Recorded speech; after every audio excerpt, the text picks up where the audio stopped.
Hello everyone, and welcome back to the channel.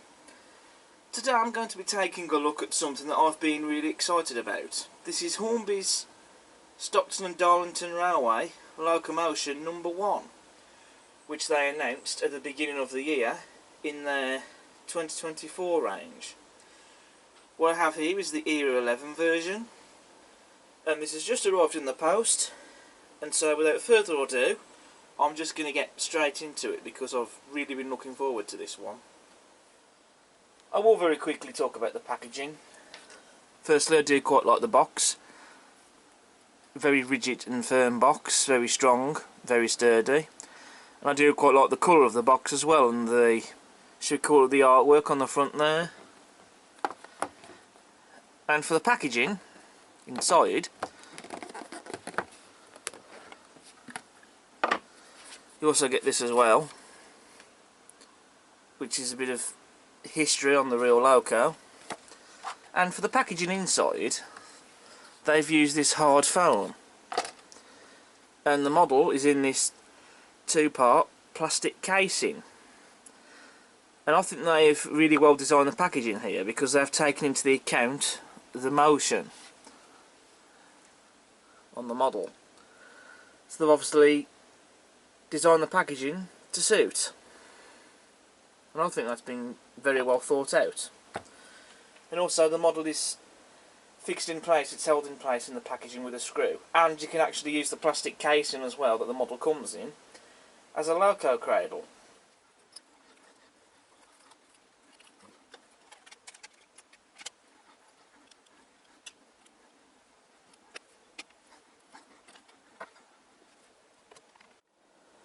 So here we are. This is Locomotion no. 1 out of the box and on the layout.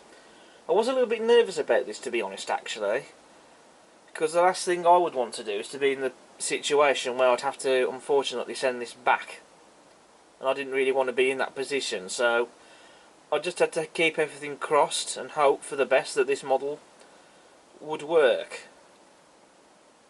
after unboxing it. And I'm delighted to say that straight out of the box this model does indeed work, and she runs very smooth, considering that she's not yet been fully ran in and it's on DC. I mean, this is really smooth, beautifully smooth I should say. She can also handle points well. You do need to make sure though that your tracks are clean, because she will stall on dirty track, as it is after all a small loco. But she runs very well, and that's what we like to see. I should also explain that this model does come fitted with a 3-pole motor. I'm not going to take the loco body off so that you can see that, but that's the motor it comes with. And according to the instruction manual, a sugar cube speaker is pre-fitted to the model. And if you want to know what decoder it will use, it uses a Next 18 decoder. So the first thing I want to talk about is how accurate is the model. I'm delighted to say that this model is indeed accurate. I have looked at the photographs of the real loco, and I can't see anything that's missing or anything that looks wrong. It's like the loco has been zapped and then shrunk down to the size of a 00 gauge model. And this is the condition that you see the loco in today at the NRM Shildon. And this loco is being restored to run on the main line for next year during Railway 200. So where do we start with the detail? Well, first of all, let's look at the face of the loco. Plenty of rivet detail on there, as well as rivet detail on the chimney as well. You can also see on the loco we have the bell. That's a separately fitted detail part, and it's been rather nicely painted as well, I should add. We also want to have a look at the detail of the wood. Now what they've done here is they've used a print for the wood detail on both the loco and the tender, and I actually think it looks quite nice actually. I don't think it looks bad at all, I quite like it. And that looks pretty impressive, I'd say. You can see with the loco's nameplate. Now I don't know if that's a piece of etched brass with the nameplate printed on, or whether it's made of plastic. I've got no way of finding out for sure what material it's made out of. I suspect it could be plastic, but who knows, I could be wrong. You don't get any etched nameplates applied with a loco, but I mean the ones that you already get fitted to the model, they are pretty nice, I think, in my opinion. I really do love the look of the wheels on the model. I think they look superb. Exactly like the real thing. You can also see we have the pipework there on the loco, separately fitted and painted. And I think the thing that really takes my breath away and really impresses me with this loco is all the motion on the model. I mean, this was one of the reasons I think why I bought it, because to be able to see all that moving on the model, it just looks absolutely mesmerising and stunning. It really is quite fun to see that. I think for the most part though, all that motion there on the top looks to be made of plastic. Now that could be dividing some opinions there. I mean, the link motion on my Stephenson's rocket is made of plastic, but I've had no issues with it. It seems to be pretty reliable, and I'm sure, and I hope, that this mechanism will be just as reliable. When I've been testing it out, it works pretty well. And like I say, it just looks fantastic when you get to see it working. So a real credit to Hornby there for the engineering on that. On the rear of the loco you can see we have the fire hole door there. You've also got some more rivet detail and a couple of taps there. Those are separately fitted and they're painted. You don't get a flickering firebox in this model. I mean, as nice as that would have been to see, to be honest, given how small the loco is, there may or may not be enough room to get one in there. But it doesn't really matter though, because this model, I still think, is still pretty well detailed. I now want to show you the connection for the loco and the tender. As you can see, what Hornby have done, they've come up with a plug that fits into a socket, which is what they've done on most of their other locos.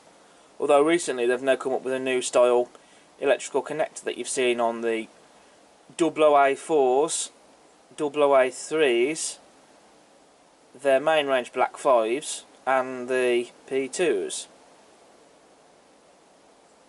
And I think they might have used it on other locos as well.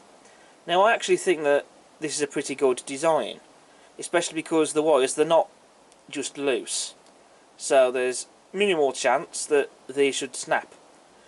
Which, to be honest, this is what they should have done with their Stephenson's rocket really, for the electrical connection, because they didn't come up with this design. The wires, they're just loose.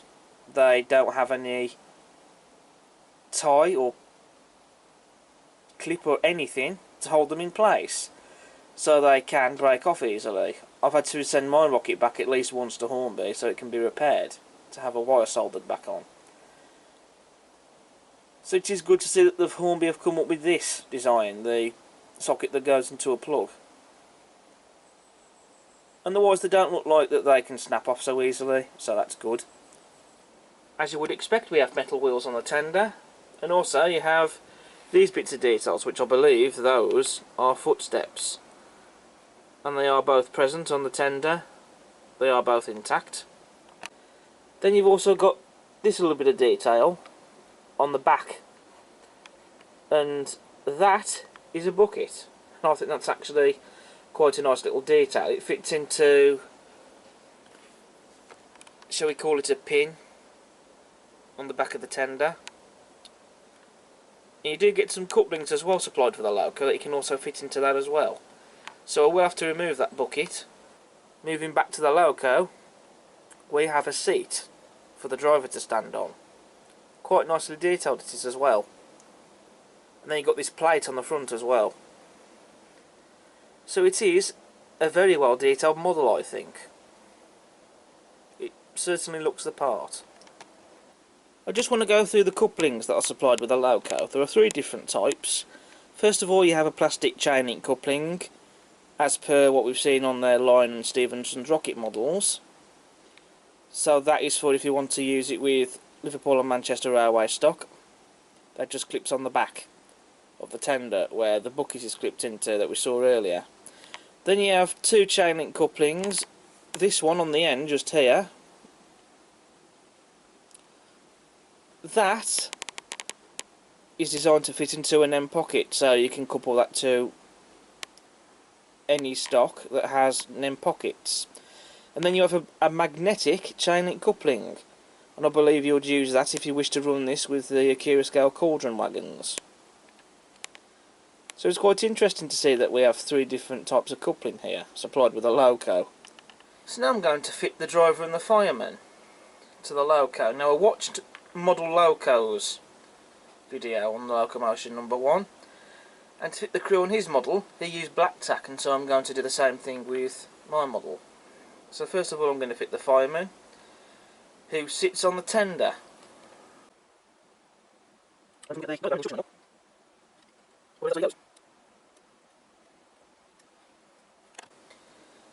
now for the driver, who goes on the seat. I've only used small amounts of black tack, but it's enough to hold them in place. And so there we go. And already I think that really does make a difference, adding the driver and the fireman to this model. And they are quite well painted as well, I think. And they do look really nice. Sure, they might not be as detailed as the likes of Model U, but I still think that they are quite decent and reasonable figures. Now, for both the loco and tender body, they are both made of plastic. I mean, you could argue that it would have been nice to have seen some metal on here, and I do agree to that it would have been nice to have seen less plastic on this model. I mean, the Paps could have maybe added some die-cast metal on here, but then due to the size of the loco, I'm not sure if that would have been beneficial or not. Perhaps. But it is going to be interesting, though, to see how she's going to cope later on when it comes to pulling trains, especially because of her size. So we shall find out later how she gets on.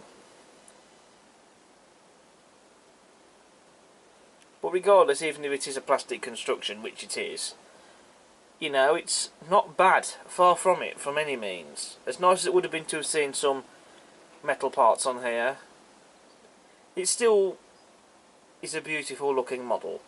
It is. And, you know, it still looks, I think, superb, regardless. And then just showing you the other side of the loco, there's a couple of detail differences, but other than that, nothing much else to be said. So I've covered just about all, if not most of the details of Hornby's Locomotion no.1. Now, I should also say at this point, I was going to demonstrate how to fit a DCC decoder. The only thing is, though, to remove the screw from underneath that goes into the tender tank, I don't have any small enough screwdrivers, because I have tried to do this. So, yeah, I've decided to not show that, unfortunately. But what I am going to do now, that I'm sure we all would like to see, is to see a running session of this locomotive running. Now, I don't just want to be running it on its own with nothing to pull. However, I don't have any rolling stock at this point, because I didn't go out and buy any for Locomotion no.1 until I knew that this model worked when I got it. Now, even if I do right now, after I've filmed this video, and go out and buy some from the internet, it's going to take a few days at least to get it. It's going to be the following week at least, I would think, before they get here. And that's assuming if they do, because it's coming up to the Christmas rush.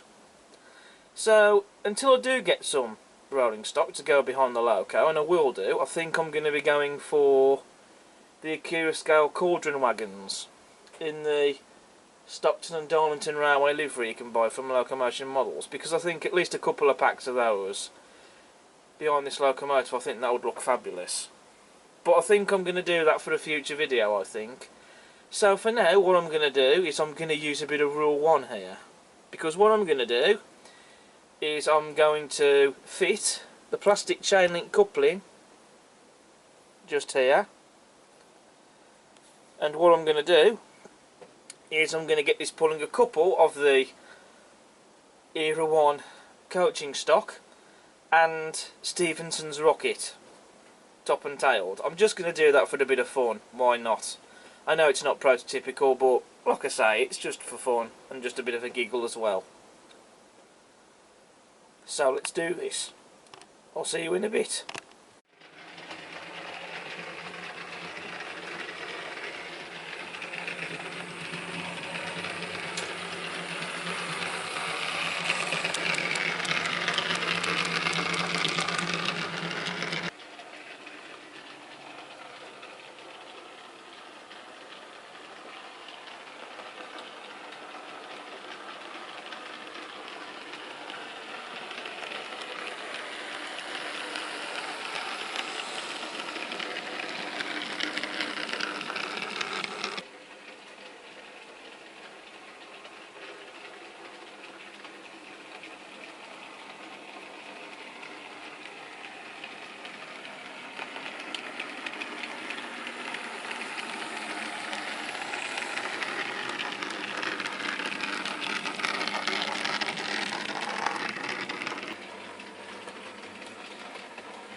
Well folks, that was Locomotion number 1, running around the layout with some Liverpool and Manchester Railway coaching stock and Stephenson's rocket. Now, to give my conclusion for this model, a couple of things I will say. First of all, make sure that your tracks are clean. If you do find that this model is stalling, make sure the tracks are clean, because it is a small loco and it will stall on dirty track, as I found out. Other thing is as well, this model is a bit fragile, I can see it, mainly with all the motion parts. So when handling the model, I would pick it up by the plates on the ends just here. That's how I'll hold it personally. Hold it by those. To avoid handling the motion parts, because you might possibly break them. Other than that though, I mean, I honestly can't really fault it, to be honest. I mean, I know at the moment I don't have any proper prototypical rolling stock for a support. I will get some. I am interested in getting a couple of packs of those Acura scale cauldron wagons in the Stockton and Darlington Railway livery from Locomotion Models. That will come in a future video, and it will be interesting to see how she can manage with those wagons. But for now, I've had her hauling the Liverpool and Manchester Railway stock, some of them at least, with Stephenson's rocket on the other end. Because it's going to be at least another week or so if I was to buy some now, especially taking into account with it being the Christmas rush.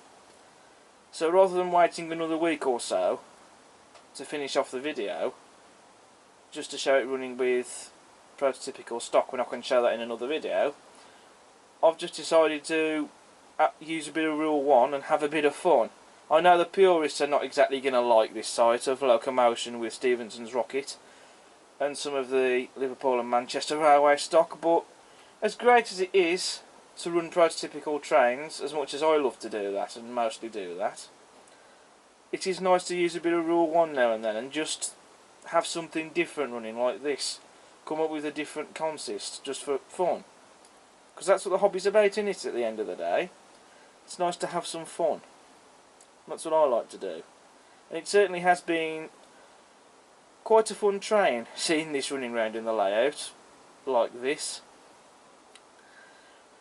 So I think my conclusion then for Locomotion number 1, I think it's an absolute beautiful model. I've not had any problems with it at all. The model runs beautifully. No problems there with running, but you still got to make sure the tracks are clean. No issues with any missing detail parts or parts that broke off and had to be glued back on again or anything like that. It's an absolute stellar model, I think. Again, perhaps it would have been nice if maybe there was less plastic parts on this model, but that aside, really, I honestly can't really fault it.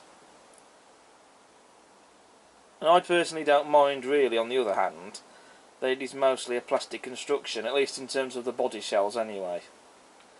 Because it certainly doesn't take away from the fact that this is a stunning model. It really is a beautiful thing. It certainly is going to be quite interesting seeing this running on the layout, especially when I get some prototypical stock for it to pull.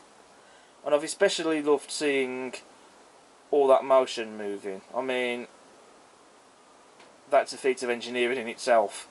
So I've got to hand it to you, Hornby, for this one. I think you've really knocked it out of the park with this one. I think you've really pulled it out of the bag. So I think this is a stunning model, and if you can still get hold of one of these, and if you are interested in getting one, if you can still get one, that is, because I think they are sold out in most places now, in most retailers. If you can still get one of these, then I'd say go for it. I'm really glad that I got this model. It's been something that I've been looking forward to since it was announced, and I'm glad that I got it, and I'm going to enjoy it for many years to come on the layout. I'm now hoping that Hornby are going to see, I'm hoping that I'm going to see other Era 1 locos produced by Hornby or any other manufacturer. I think quite next I would like to see perhaps Catch Me You Can or Puffin Billy next, I think. You know, it would be nice to have more of these Era 1 locomotives, because they are something different, and I just love having them running on the layout. It's just something different. So that's the end of my review for Locomotion No. 1 from Hornby. Thank you all so much for watching this video, and I hope you've enjoyed watching it. As ever, if you like what you see, please do subscribe to the channel. It will not cost you anything. Leave a comment, smash the like button, and check out all my other videos I've got on the channel. But until next time, I'll see you again soon. Bye for now. Ta-ra.